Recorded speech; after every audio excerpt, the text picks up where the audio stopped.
Clubhouse.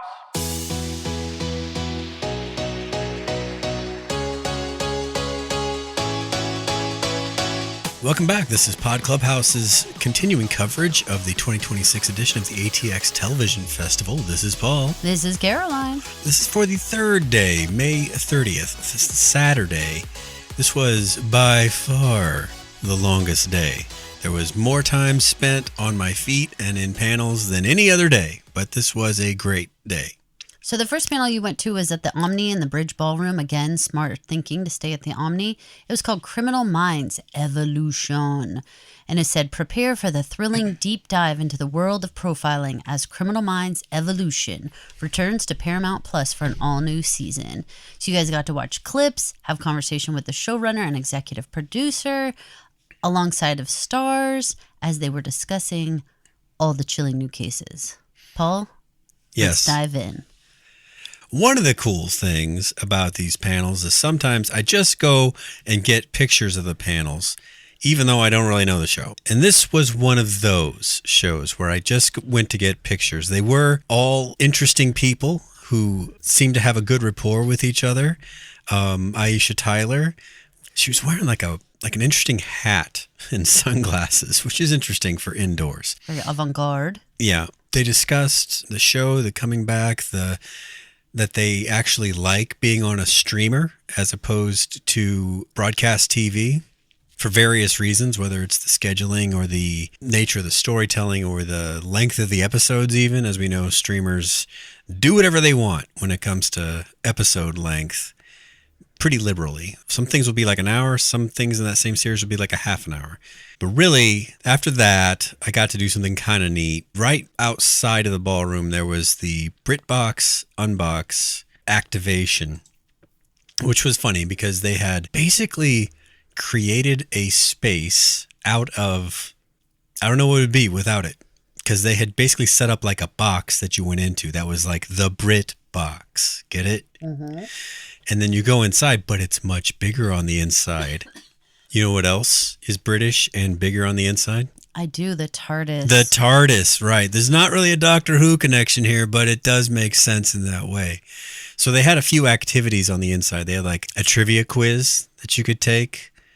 And then they had an AI image generator where it would take your picture and then AIify you into a British television theme of some kind. So you got to choose like the period and then like the circumstance. So I chose something like period war hero. So it made like a picture of me as like I would say a World War II, maybe. Yeah, World War II British, officer of the Air Corps, mm-hmm. who looks like he's carrying around quite a bit of emotional baggage. And then the other one I took was me as an undercover cop, British style, which was interesting because, the picture's kind of cool, but there's no way I'm going in undercover anywhere.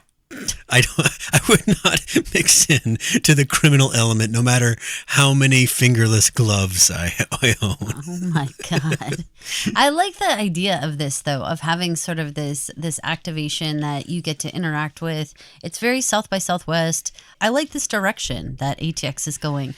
They've had small things like this. Like, remember with the Adventures of Pete and Pete, they had like the Mr. Tasty come around, like the truck, and like he was actually like had the head on and he like came out of the ice cream truck and they were like handing out stuff. Or the manifest plane seats. Yep. That was like a photo op. Yep. I like all that kind of stuff. I hope that they continue to do more of it because I think it's fun and unexpected. And like this kind of thing was open from 9 to 5 all day. So, I mean, you got an opportunity to, again, like take a break if you didn't want to sit in a panel for a little bit, but you still wanted to have a little TV experience. Cool, different. I applaud ATX for trying some new things. And at the end, you get a chance to maybe win a year of BritBox. I didn't run into anyone that won a year of BritBox. Everyone else won either tote bags or bookmarks. But fun for free swag, right? I mean, you don't get that at other cons. Nothing free at other cons, that's for sure. No. Love it. And the actual British stars that they had brought along did go through the BritBox also, and they put that on like a video that they put on the screen, was them going through the same activities that we had done. So that was nice. Then after that, I got this email that I wasn't expecting that said there's an interview opportunity coming up this afternoon. And it turns out I already had stuff scheduled that afternoon. They're like, well, it'll work if you want to come. We'll make it work for you because we're the same people setting up both things. So I'm like, okay, I'll go. It was for the Indie TV pilot program. So I think if you listen to past years' coverage, you will hear us talk about the pilot competition or pitch competition, I should say. And in those cases, those were just ideas. They were like PowerPoints that people were pitching to executives, right? As like, this is a show or What a cool opportunity, you guys. Think about that for like a second. Like you have actual TV executives in Austin, Texas that you can buy a badge, come into, and you can watch like pitches happening and find out more if you want to pitch. I'm sure there's a process to go through to be able to be in front of them. But at the same time, like, think about that. Think about the access that you're being given to see like a behind the scenes glimpse of like how your favorite TV shows got made. Very cool. Well, but this was actually filmed pilots / proofs of concept. So instead of just like a spec script or a treatment or a PowerPoint deck or an elevator pitch, this was all that made real because they'd put it on camera. And there were 3 things that we got to watch. One was called The Ladies, one was called Freelance, and one was called Savage. And Savage was the group that was granting interviews just after the presentation. So this was like we got to see the creators come out on stage, answer a couple questions, but then they screened all 3 of their pilots. The Ladies was about a high school girls basketball coach who had been a player at her same school that she is now a teacher, only to find out that since she's been gone, soccer and lacrosse have taken up everyone's interest and nobody cares about girls basketball anymore. And there's only 2 returning players from the previous year's varsity team. Yeah. So that's the setup for the first episode.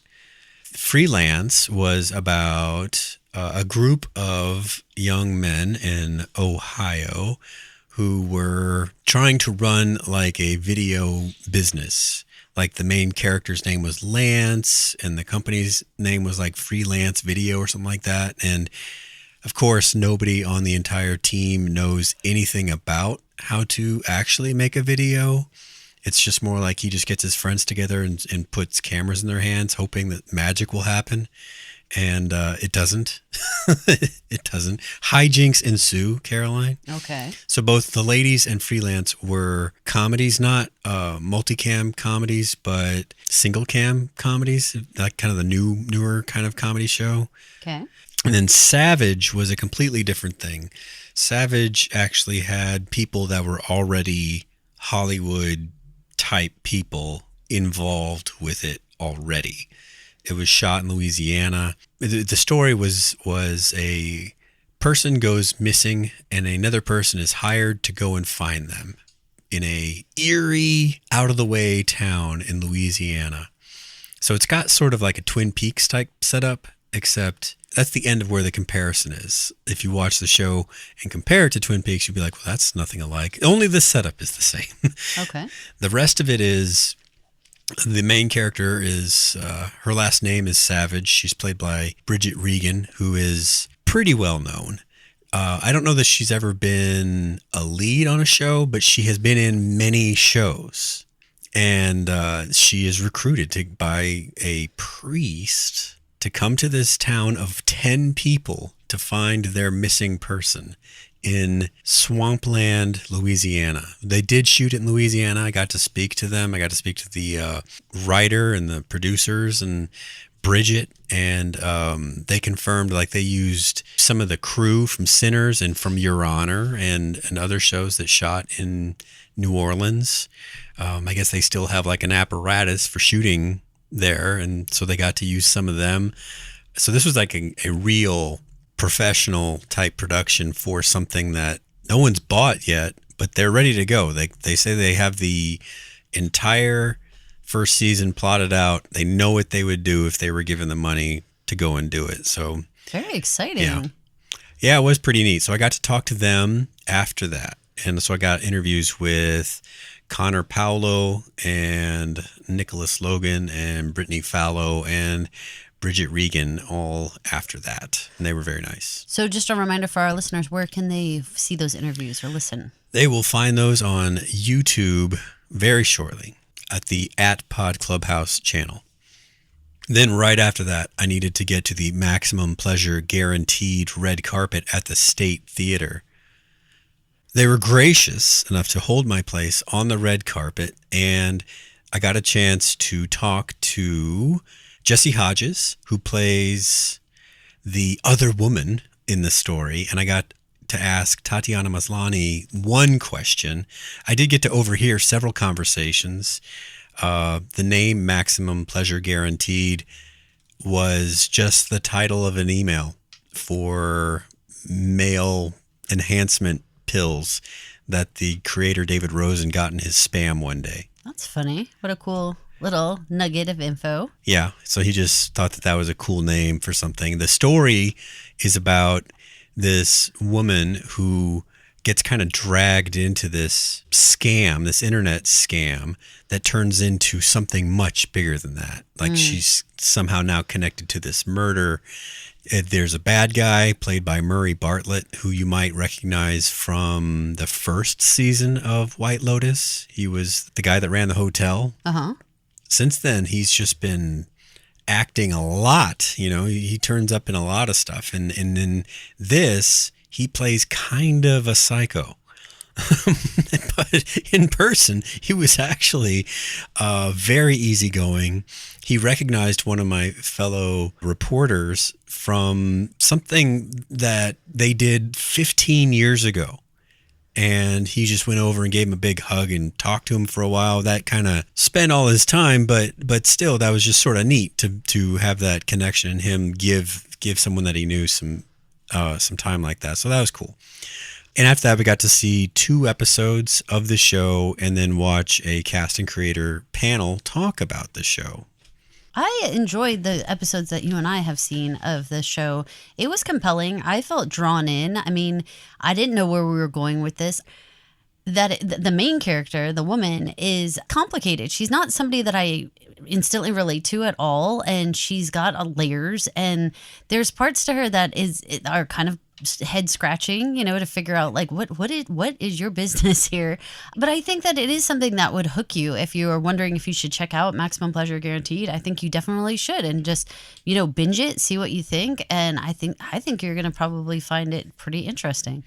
One of the actors I didn't get to talk to but did make a good impression on stage, his name is Jake Johnson. People know him from mostly funny roles, but he's playing against type in this show, kind of adding layers, like Caroline was saying, to Tatiana's main character. They're in the middle of a divorce, but they're also trying to treat each other like human beings as co-parents. And it's an interesting character for everybody. And they showed us 2 episodes, but they weren't like 1 and 2. It was like 3 and 4 or something like that. So if you didn't know what was going on, you had to just kind of rely on the as seen last week clips to kind of catch you up. I think they probably got several more viewers just from doing that in the State Theater that night. That's a smart idea to try to, like, you know, grab people up and try to see if they can't get some more viewership. And sometimes these smaller shows have a hard time finding their audience. And we have definitely walked away from ATX brand new fans to shows we never even knew existed. The Leftovers is one that we became rabid fans after attending a panel, and we didn't know much about it at all walking in. We saw an episode or 2 and were blown away. It was our very first podcast. It's something that we decided to go off and talk about for years to come. Kind of become experts on, I would say. Like local experts. Well, we visited the filming locations. We celebrate Departure Day. all of the things. So I'm just saying, give shows a chance. If you're not really sure about them, go to these screenings and check them out, and you might find your very best, most favorite show is sitting there in a panel that you never even knew existed. The night is not done yet, though. I mean, I've already done quite a bit of work today, but I still have 2 panels to go. So I go from the State Theater and I go and hop in line for the Everybody Still Loves Raymond panel, which is ATX mainstay, Phil Rosenthal. Well, I guess he's the showrunner of Everybody Loves Raymond, as well as Ray Romano, and then the bulk of the writer's room that they carried through most of the seasons. And the format of the panel was that each one of the writers was asked to bring a clip that had made it into the show as something that they wrote that was inspired by something in their actual life that they had done that they turned into a Raymond story. That's funny. It reminded me of, remember how all of the men in Mrs. Maisel's late night writing room, I forget the name of the host, but remember she was on the late night show when there was a group of men in there and they were all hilarious, but being on TV wasn't their thing, but they were still hilarious. Yeah. All these writers were exactly like that because every time they got a chance to talk, they weren't like droning on. They were all kind of trying to captivate the audience with how they wanted to tell their story that they turned into these clips. Like, I guess in the pilot, there's a scene where Ray has gotten his parents a Fruit of the Month membership, and his mom ends up yelling at him like they can pick their own fruit and like, please don't send us any more fruit. Apparently, that actually was a Phil Rosenthal event. He did that. There was a great clip of Ray has left a suitcase on the landing on the stairway, and he and Deborah are going upstairs for some monkey business, and they bump into this suitcase, and he's like, "Oh, I thought you were going to put that away," and she goes, "You thought I was going to put it away?" And then it turns into the, okay, I'll put it away kind of thing. And then Ray's like, no, I'll put it away. And then it goes into this really funny kind of physical acting where like she won't let it go. So he starts like grabbing on her and like lifting her up and holding her by her legs like wheelbarrow style with actually Patricia Heaton doing all the stuff. That's very funny. It was very funny. The writer told that it wasn't on the stairs, but it was a suitcase in their room that he had bumped into this suitcase that he had left. And he says, oh, I guess that suitcase is still there. And I guess he says his wife looked up from what she was doing in the bed and says, so it is. and so he said, that suitcase is still in that same spot. Oh my God. Oh my God. The stubbornness. That's too funny. Yeah. I love Phil Rosenthal. He always brings like such good energy. We often go to a panel that you didn't get a chance to go to that day, but is always happening. Somebody Feed Phil, which is a PBS favorite, and it went over to Netflix. And it's moving again. To YouTube, right. And so I love that series. It's so fun. He travels all around the world and tries food from all over the place. He often has family members with him, and he himself is so energetic and so like infectious with his energy that I feel like it again makes you leave like happy and smiley. I remember many times we've gone to his panel where he's serving like breakfast tacos or whatever, whatever is the thing that day. And I just always had a really good time. So anytime I see him on the schedule, no matter what panel he's in or what he's doing, I always want to go check it out. And especially if you're somebody who watched Everybody Loves Raymond, I mean, what an opportunity to get a behind the scenes glimpse. One year we had a similar situation like this, but it was with The Simpsons. And we got a chance to sit in with all the writers, and so fun. I mean, so freaking fun just to hear all their stories and how they come up with ideas. And again, if you have an opportunity, even if you don't watch that show necessarily, it's still so much fun to find out like how it goes from like you said, like a little interaction in someone's home bedroom and becomes like an actual episode of television, and the process behind that and how funny that can be. Really fun stuff to go watch. Well, and Raymond, I don't know if hit for you, listener, when it first came on, or maybe in reruns, because it came out similar timing as like Seinfeld and Friends. And if your slate for sitcoms already had those on it, then you probably didn't need Raymond.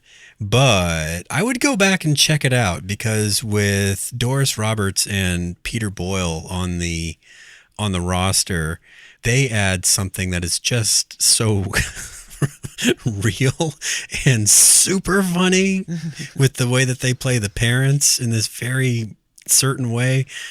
I mean, it exceeds like Jerry Seinfeld's parents, something like that. Like they're kind of stereotypes, his parents are like, you feel like you get a sense of like their character. I think also, like, if a show comes out and you're at a different phase of life, like, so say when that came out, like, we didn't have kids at the time, we weren't a married family and that type of thing, then maybe it doesn't hit you right then, but maybe now you have little kids, or maybe your parents are becoming the age like our parents are of seeing these parents say the things that they are. And I mean, I could relate to that Fruit of the Month Club. I mean, you get to a point where you're like, I don't know anything else to buy them, like I'm not trying to be thoughtless, but I just am out of ideas. We've been buying gifts for them for so many years. What else do we have? And you end up with the Fruit of the Month Club, debacle. And so, I mean, again, like maybe it came out at a different time of your life, but maybe you're there now. Go check these shows out. It is absolutely worth it. So after this, I debated with myself if I still had enough gas in the tank to do the Bill Lawrence and Friends panel. And the thing is, I had to walk by the line I would need to get in order to go back to my hotel. So when I saw that it was, I was probably just going to walk right in, I was like, well, then I'm just going to go. I'm not going to call it quits just yet. I'm going to go to the Bill Lawrence panel. Bill Lawrence is always fun. He's the one that's making all your favorite shows right now, from Apple TV to HBO Max to Hulu. He's actually that Bill Lawrence. Like, he's made everything like Rooster, Bad Monkey, Shrinking, Ted Lasso, Scrubs, Cougar Town. I mean, I have to be hitting one of the shows y'all are watching right now or absolutely love. It is such an interesting panel. We went to this one last year, and it was so funny because it was like a hodgepodge. Like, you had no idea what was going to happen next. It was somewhere between like there is a moderator and there are panelists, but it's so unscripted in terms of like what's going to happen next, because all these people are friends, all the panelists. They have their own inside jokes, their own like monkey business that they're going to pull. Yeah, there's a moderator, but they don't really care that there's a moderator, like that's true. And so they just, it's a wild glimpse into the process of this creator, Bill Lawrence, and all the people who he's worked with. There were so many people from Scrubs on this one. Yeah, it was Zach Braff and Donald Faison and Sarah Chalke were all on stage from that show. Then you had Michael Urie from Shrinking and Scott MacArthur from Rooster. He played the hockey coach. And there's a lot of Scott in the hockey coach, let's just say. Funny. And then, as like a last second ad, they put Connie Britton on stage because she was in Spin City. And that was Bill Lawrence's first show. And Rooster, yes. But I think she was more of a regular on Spin City. And they're both of their first shows was Spin City. At the beginning of the panel was when they presented him with his Showrunner Award. The Showrunner Award is a newer award at ATX. The first one they gave was last year to David E. Kelley, and it's supposed to be sort of like a, wow, you've had an amazing career kind of award. But Bill kept calling it the Showrunner of the Year Award. And he kept saying, but don't you want to hear from the showrunner of the year? And, things like that. It was very clear to everybody in the audience that even though these casts all worked on different shows, you could imagine like Bill actually invites them on his boat or his ranch or whatever it is that he owns. It doesn't matter what shows he's working on right now. They're all welcome from way back when to now, because they all had an easy rapport with each other. Although Scott MacArthur kept joking that, and I still don't even know who this Bill Lawrence guy is. He turned it into a running joke that by the end, by the 7th time he said it, it was like, that's really funny that he's kept up this joke this whole time. That's so funny. We've had a good time every time we've done any type of these Bill Lawrence panels. And again, you never know what you're going to get. It starts at 9:30 at night. Everybody's already been like out doing stuff, so you're kind of tired and stuff. But again, there's a great concession stand that has like drinks, not just like soda, but like alcoholic drinks and concessions and, like popcorn, all that kind of stuff. And you can sit down in this cold theater in the dark and just watch the antics. Like, it truly is like a wild, like, feast for your eyes, right? Like, you never know what they're going to say. Oh, they crack each other up. They're going to do. Yeah. Like, there's so much. It's like you can just appreciate how much Bill Lawrence loves a live audience. And as soon as he gets one, he just, it's like, it amps him up and he just goes. He's a big guy. He's got a large physical presence. He's got a boisterous personality. You can tell he is infrequently not the boss. When he sits in the chair, he's consuming the entire chair with his body. He's just He's a presence. He's a presence. That's a good way to put it. Without a doubt. So don't miss that. Even if you're like worn out by the end of the night, if he's there again next year, he typically is at this 9:30 slot, and I highly recommend it. Like, it's funny, it's wild, and you just never know what's going to happen. And they say things to each other that other casts don't say. So like Sarah Chalke was talking about something, and she was speeding through her answer. And Bill says, I forgot how fast you talk. But, if you're a Scrubs fan and you want to see Zach and Donald kind of goof off together, but in real life, you can see that. They have that rapport in real life. Donald had this great story about how when the show started, that he was actually fairly well known from Clueless. And so people would actually call out from, if they'd see him on the street or something, they'd be like, Clueless. And then he would like, give him a thumbs up or whatever. But then when he started going to these places with Zach, after about 3 years, they started being like, it's Zach and the guy from Clueless. That's super funny. Yeah. I love all their interactions. I think this was so fun that they had it. And, what a great way to wrap up Saturday. I was really glad that I had decided to go and do that. And that, though, was about as long as I was awake that day. So that about does it for our Saturday coverage of the ATX Television Festival. If you liked what we talked about, please go check out the other episodes in this series, or maybe even past coverage of ATX, and leave us a rating or review on iTunes or Spotify or YouTube, or wherever you found us. That'll help other people find the show. Thank you. Thanks so much for listening. On Clubhouse.